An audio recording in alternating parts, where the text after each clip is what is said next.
I think the best way that I could describe Squad is it is an experience unlike any other that you can run into in the video game industry.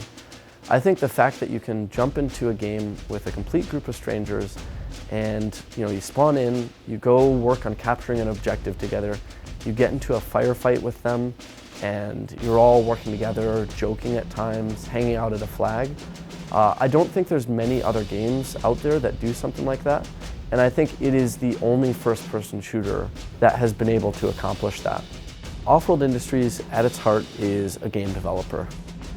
We specialize in realistic first-person shooters. Specifically, we've released Squad, which is currently an 80-player first-person shooter, very serious, very realistic. We had all been mod developers for Project Reality, which was a mod for Battlefield that's been around for close to 15 to 20 years now. Originally, we just wanted to make that mod into a full-on game. There's all sorts of stuff that we've had to do along the way to get it here, and certainly when it comes to the game design, we've had to learn a lot of lessons and fine-tune things again and again. I would say we're now more or less in the home stretch. And we also have co-produced Scriptum, which is a World War II total conversion, essentially, of the same platform, and that was made by a third-party studio that we contracted with. They're a studio called Periscope Games that we've worked quite closely with to basically help use our source code to make a game that's in their vision. Still a first-person shooter, but based in World War II. They're able to go their own direction with it creatively, with the game modes, and with whatever they really want to do. From a publishing point of view, we have an analogy we always use about they've started building the boat. It's still got a bunch of holes in it, and we're just going to go around and help them patch all the holes so that it floats. So if they need a character artist, we're just going to go find it for them. But ultimately, we don't want to be the captain. We'll go on the boat with them, but we don't want to be the captain of the ship, essentially. It was a long and difficult process to get to the point where we are today.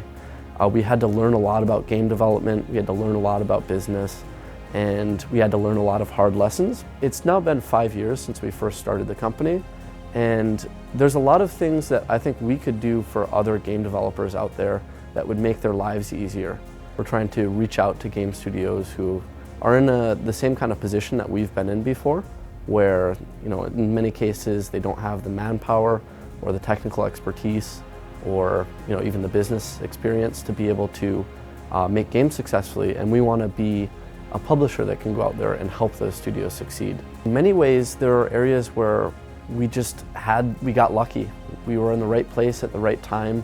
And I think given that we have had this opportunity to get to where we are today, I think it's important for us to give back to people who might not get those same opportunities, but still are just as talented, have just as good ideas, and have just as passionate of people.